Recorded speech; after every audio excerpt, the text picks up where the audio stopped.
નીકળ્યા અમે નીંદરમાં વળાવ્યા તો એવું બધું હતું. બધા આખું અડધી ખુલ્લી અડધી બંધ એવું બધું હતું. કે મને બે કર્યા છે એમને. હા ને રસ ને રોટલી ને બધું બનાવ્યું છે. નમસ્કાર મિત્રો, જય શ્રી કૃષ્ણ, જય માતાજી, હર હર મહાદેવ. કેમ છો બધા? સ્વાગત છે તમારું અમારા યુટ્યુબ ચેનલની અંદર. અને આજે વાર છે સોમવાર, વૈશાખ મહિનાના, અને છે આજે પૂર્ણિમા, અને આજે છે કુર્મ જયંતિ, અને આજનો શુભ દિવસ સોમવારનો. તમને પણ ભગવાન મહાદેવના હમણાં મંદિરની અંદર ઘરે જે છે એના ભગવાનના તમને આજના દર્શન કરાવી દો. જો આજના ભગવાનના દર્શન, અને અત્યારે વાગી ગયા છે 9 થવા આવ્યા છે. અને સવારમાં અમે લોકો પણ રાંદલ માતાનું થાપણ હતું એ પૂર્ણ કરીને ઘરે વહેલા આવી આવ્યા છે. આમ તો વહેલા ઉઠ્યા હતા, પછી ક્યાંક બહુ નીંદર જેવી તેવી આવી હતી એવું બધું હતું. કારણ કે તરત પાછું 15-20 મિનિટમાં ઉઠવાનું જ હતું. કારણ કે સવારમાં વહેલા મારા બા અને પપ્પા બે ગયા છે ગામડે ગાડી લઈને, એટલે બે સવારમાં વહેલા નીકળ્યા 5 વાગે. એટલે અત્યારે તો 9 વાગ્યા, એટલે છમતું 6:30 જેવું થઈ ગયું હતું. 5:30 જેવું થઈ ગયું હતું નીકળતા. અને અત્યારે રસ્તામાં હશે, કદાચ વડોદરા એ બાજુ પહોંચવા આવ્યા છે એવું બધું હશે. એટલે જવાના છે અત્યારે ગામડે, રોકાવાના થોડોક ટાઈમ ત્યાં. અને એક પ્રસંગ પણ છે, ને પ્રસંગમાં પણ જવાના છે એવું બધું છે. એટલે વહેલા નીકળ્યા અમે નીંદરમાં વળાવ્યા કે એવું બધું હતું. બધા આખું અડધી ખુલ્લી અડધી બંધ એવું બધું હતું. હા, જો નાસ્તામાં થેપલા બનાવ્યા છે. થેપલા ને ચા ને દહીં ને છે ને જે વસ્તુ ભાવે એ બધી વસ્તુ.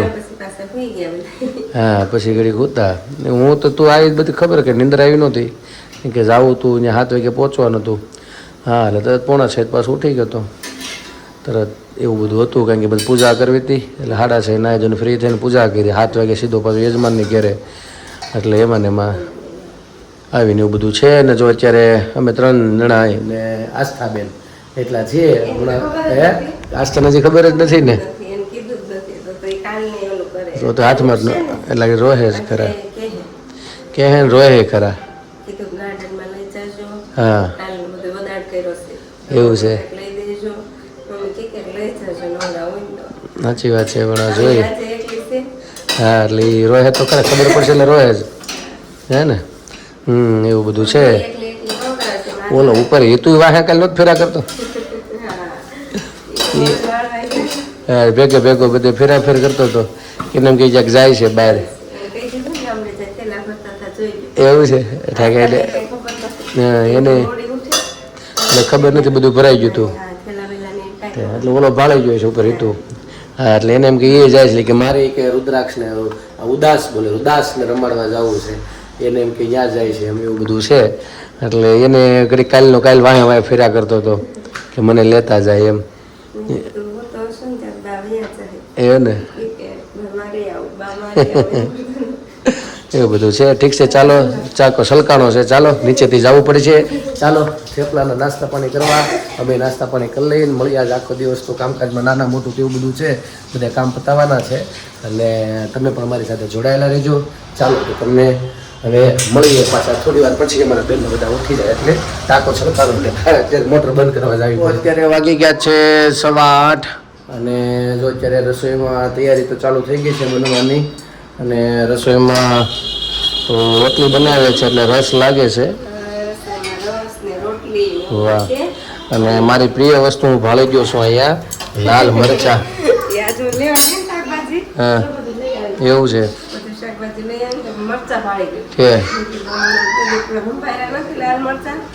મને બે કર્યા છે એમને. હા, ને રસ ને રોટલી ને બધું બનાવ્યું છે. શાક એનું છે, મિક્સ કરી નાખ્યું. ટમેટા અલગ ન કર્યા? અલગ કરાય ને, મસ્ત પણ ન ભાવે. આપણે બપોરે વાત પછી બે કઈ કરી નાખે અત્યારે. સરસ છે.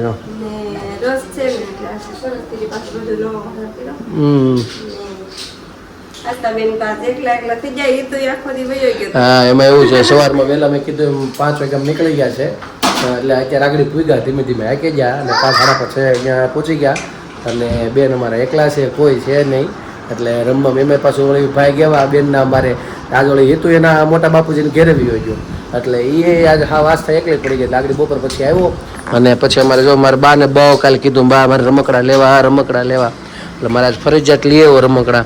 એટલે જે એક આવડવા લઈ આવ્યો છું. એ તમારા બેન માટે સામે પડ્યું છે દુર્વાબેનનું અને હેતુ હાટું અહીંયા લીધું છે. જો આવું બનાવવાનું વ્યવસ્થિત બનાવવાનું શીખવાનું બિલ્ડિંગ બનાવવાની રમકડું બનાવવાનું પછી એમાં બધું રેલગાડી જેવું એ બધું બનાવવાનું. જો બાબા ટાયર તો આપ્યા છે તને ગાડી બનાવવાની હોય એનાથી જો આવું બધું બનાવવાનું. જો આમાં દોર્યું હોય ને જો આવું બધું દોરેલું જો આવું બધું બનાવ પૂઠું આપ્યું હોય ને મેં તો ન કીધું પૂઠું સાચવવાનું. અને અમારા ભાઈનું આવી ગયું છે રમકડું એટલે અમારે રમકડું લઈ આવવું પડ્યું એટલે હજી વાંધો ન થયો. નવરા થાય તો કદાચ થોડી બા મગજમાં ચડે એટલે સતત આ બપોર સુધી તો ઉતારે એટલે વાંધો ન આવ્યો. અને બપોરે ઘડી પછી હું હતો ઘરે આજે પાછું હું આગળ રાંદલમાંનું કાલે પાછું પૂજન છે એટલે એનો શણગાર કરીને યજમાનને ઘરે હતા ત્યાં વળી ભેગો લઈ ગયો હતો. ત્યાં વળી અમારા હિતુ જેવડો છોકરો હતો ત્યાં તે ઘડીક રમવામાં સમય નીકળી ગયો એટલે મેળ આવી ગયો. એટલે વળતા પછી અમે રમકડા અમે બધા લેતા આવ્યા એવું બધું છે.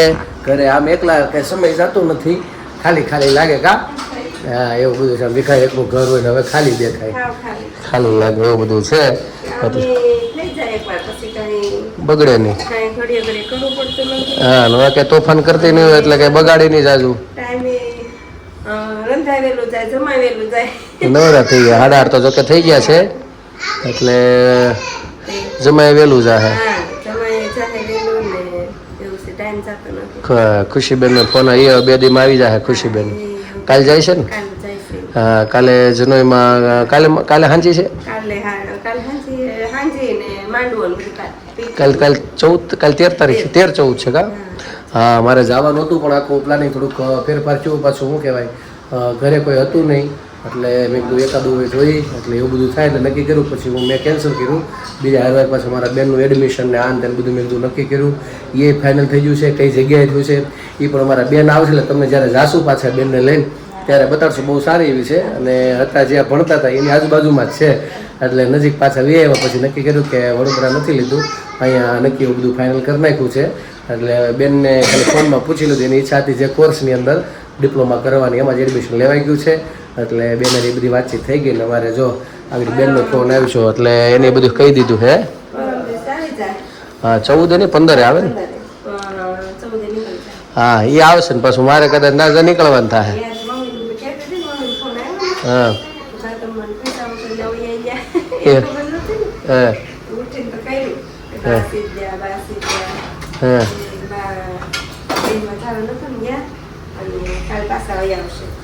આજ તું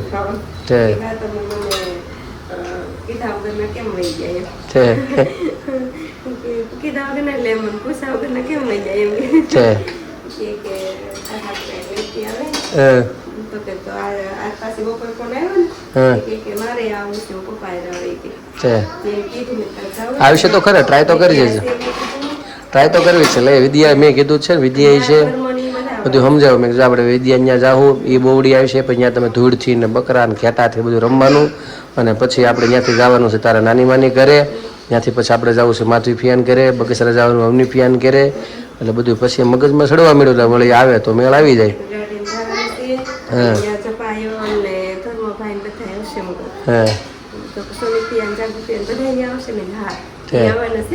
ક્યાં તે કેવું છે 17 તારીખે તે કેવું તો નાવાના છે એમ ને તો ને રહે વાંધો નહીં આવે.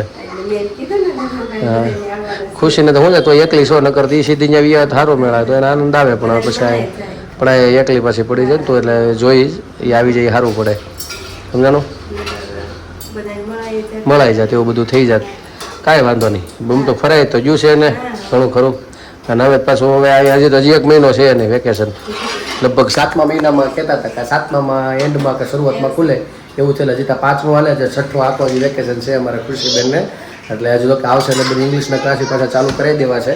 એટલે શું છે ને કારણ કે હવે બધું ડિપ્લોમાને બધું ઇંગ્લિશમાં આવશે એટલે બેઝિક થોડુંક ખ્યાલ આવવા મને લખવું કે માં તે કારણ કે અત્યારે સુધી ગુજરાતી મીડિયમમાં ભણેલા થોડુંક કેવડાવે પહેલેથી ભણેલી છે ગુજરાતીમાં હવે બધું ઇંગ્લિશમાં આવે એટલે થોડુંક આવું ગેપ રહી થોડુંક છેક સુધી થોડુંક કેવડાવે પણ મહેનત કરે એટલે વાંધો નહીં આવે, સારી મહેનત કરે, સવારમાં વહી જતી એટલે આવશે એટલે પાછું એ પણ કરાવવાનું છે. પાછું મારે મેળા ગાડી હરખી થોડીક એને શીખવાડી દેવી છે. થોડાક જગ્યા લઈને ત્યાં પછી કંઈ મેળા બધું વિખાઈ ગયો એટલે હવે વિચાર છે આવે એટલે રેગ્યુલર થોડીક એને ગાડી શીખવાડ દો, કંઈક આવું જવું નાના મોટો કામ હોય તો ઘરેથી પતાવી શકે. પાછા અહીંયા જે સ્કૂલ કોલેજમાં છે 2 ઓપ્શન છે, અપડાઉનની થઈ શકે, કોલેજની બસ છે ઘર સુધી આવે છે અને હોસ્ટેલમાં એટલે 2 ઓપ્શન છે. એટલે ખુશીબેન આવે પહેલાં એને બતાડી દે જગ્યા, એને બધી કોલેજ યુનિવર્સિટી છે એ બતાડી કેમ્પસ બધું, પછી એનો નિર્ણય એને બેનને લેવાનો છે કે રહેવું છે કે અપડાઉન કરવું છે, એના હાથમાં છે. તો હવે આવે પછી નક્કી કરીશું. કા બધું એને પૂછીને જ કર્યું છે, એને જે રસ હતો એ વસ્તુ લીધી. હા અહીંથી આખી બસો કેટલી બધી બસો જાય છે, 4-5 બસો જાય છે અહીંથી, ખાલી એક કંપનીની 2 બેવની. હા તો રેવા મળે શનિ રવિ એ 100 રૂપિયામાં અહીંયા લઈ આવે. અને અમારું આ ઘર છે જે સર્કલ પડે છે મેન અહીંયા, ત્યાંથી હાવ નજીક જ, એટલે પેલું સ્ટેશન આ છેલ્લું સ્ટેશન આ, એટલે અહીંથી જ ઉપડે ને પછી અહીંયા જ ઉતારે. એટલે એ મોટો ફાયદો. બધી બસ પાછી અહીંયા પાર્કિંગમાં રહે છે એ પાર્કિંગમાં રહે એટલે મોટો ફાયદો એ કે એક પણ બધી બસ કદાચ એક ચૂકાઈ જાય તો બીજી બસમાં બે તો એ આવી જાય એમ એવું છે. અને શું કહેવાય આજથી હવે તમને થોડોક બ્લોગ થોડોક ઓછો આવશે કેમ કે મમ્મીનું ભજન નહીં હોય અને વાતો કરીને હું એકલી કારણ કે મારે એમાં શું છે હું કામમાં હોય આખો દિવસ. આવી ત્યારે આગળ રાતનો શણગાર હોય ગયો, કાલે સવારમાં એ પૂજા હોય, પાછું જ્યાંથી જવાનું છે ચાંદલો કરાવવા માટે, પાછું બીજું કામ છે, પાછું થોડુંક મારા કર્મકાંડ રિલેટેડ છે થોડુંક એ બધું શીખવા જાય સંસ્કૃતમાં. એ પાઠશાળામાં જાય તો 2 કલાક રોજ 5 વાગે ત્યાં આવ્યો જાઉં પાછો, એટલે તોય આમાંથી સમય કાઢતા આ બધું કરીએ છીએ. જાગું પાછી એકલી હોય કામકાજમાં, એટલે જો ખુશી આવી જાય તો ટેકો થોડો થઈ જાય તો બનશે. પણ ભજન કદાચ હવે એમાં હું પાછું બોવડી ગયા છે અમારા ગામ, ત્યાં તો ભગવાનની દયા છે નેટવર્કની, એટલે એ કાંઈ આવશે ને એટલે એ બધી તકલીફ રહી છે. એટલે આ વખતે થોડીક મિસ્ટેક થઈ ગઈ, આપણે ભજન લેતા અગર દર વખતે અમે શું કરી ગામડે જવાનું થાય તો અગાઉ ભજન લઈ લઈ, એટલે કદાચ મારે કંઈ મૂકવાનું થાય તો લઈએ કે રોજ મૂકા કરું, પણ થોડુંક આ વખતે કાંઈ ભૂલાઈ ગયું, મગજમાં ન આવ્યું એ વસ્તુ રહી ગયું. હા નકર હું 5-6 ભજન લઈ લઈ તો ઘણો ટેકો થઈ જાય. એકાદરા મૂકા કરે ને તોય હાલત એમ. પણ કાંઈ વાંધો નહીં, 7-8 દી તમે થોડુંક પકવી લેજો અને કોશિશ કરશું. જો મેળ આવશે તો ભજન, બાકી 15 હું ગામડે જઈને ત્યાં મેળ આવશે તો હું તો લઈ લઈશ. એવું બધું એવી રીતનું કંઈક ગોઠવું છું, એવું બધું છે. આ બધા રસ રોટલી, હા શાક ને જેને જે ભાવે કોબી ટમેટાનું. હા મારે તો પાછું એનું શાક છે, એનું જ કહેવાય નહીં કાંઈ નહીં. બપોરે કોબીનું ખવડો એટલે ટમેટા એમ. ઓલો ગુજ્જુભાઈ આવે છે કોમેડી, એ કે કોબી ઉપર 42 આઈટમ બનાવતા આવડે છે, કોબી બટેકા ને કોબી ટમેટા એના જેવું છે. એટલે કોબી ટમેટા આવ્યા છે અત્યારે, એટલે ચાલો તે બીજું હા એ બધું હાલું છે, સાચી વાત છે. ખાઈ નાખી બીજું હું ઠીક છે ચાલો. હા એટલે તો બધું જે આવ્યું છે અત્યારે એવું છે. ઠીક છે ચાલો તો જાય 2 બહેનો ભાઈ બેન અમારે રમવાની મજા આવે છે ને રમે છે શાંતિથી. હા મસ્ત આવી ગયું ને તારે? હા કેવું રમકડું આવ્યું? તે મોઢું આખું ફેરવી નાખ્યું છે સીબીનું. હા હું આમાં ચાર ઓલું હતું ને બેટરી વગરનું હતું ને પછી આ લીધું એવું છે. ઠીક છે ચાલો તો હવે આપણે મળીએ જમીને પાછા. તો અત્યારે રાતના 12 જેવું થઈ ગયું છે ને અમે સુહાની હવે તૈયારી કરીએ છીએ, પણ અમારા આસ્થાબેનને લાગી છે ભૂખ, એટલે એના માટે જો અહીંયા બનાવ્યો છે ચા દૂધ બનવાનું ચાલુ છે. જાગુ બનાવે છે ચા દૂધ, એટલે અત્યારે એની નિંદરમાંથી ઉઠીને ચા ને એવું બધું બનાવે છે. એવું બધું છે. પછી બેનને હોવું છે એટલે કે હવે ભૂખ લાગી, એટલે હવે બસ બેનને સુવડાવીને અમે લોકો પણ સૂઈએ છીએ. અને બેન કે હવે નિંદરમાં છે આમ થોડતા, એટલે કાંઈ મૂડમાં છે નહીં બોલવામાં. કાંઈ બ્લોગને હું પૂર્ણ કરું છું, કાલે ફરી મળીશું નવી મસ્ત સાથે વાતો સાથે. તો અમારી ચેનલને તમે લાઈક કરજો, શેર કરજો, સબસ્ક્રાઈબ કરજો. નવા છો અમારી ચેનલ તો સબસ્ક્રાઈબ કરવાનું ભૂલતા નહીં. અમારો વિડીયો તમને ગમે તો મિત્રો શેર કરજો, આવનારા બધા પ્રેમ આપતા રહેજો. આજ માટે એટલું, આવજો. જય શ્રી કૃષ્ણ, હર હર મહાદેવ, સનાતન ધર્મની જય હો, ભારત માતા કી જય.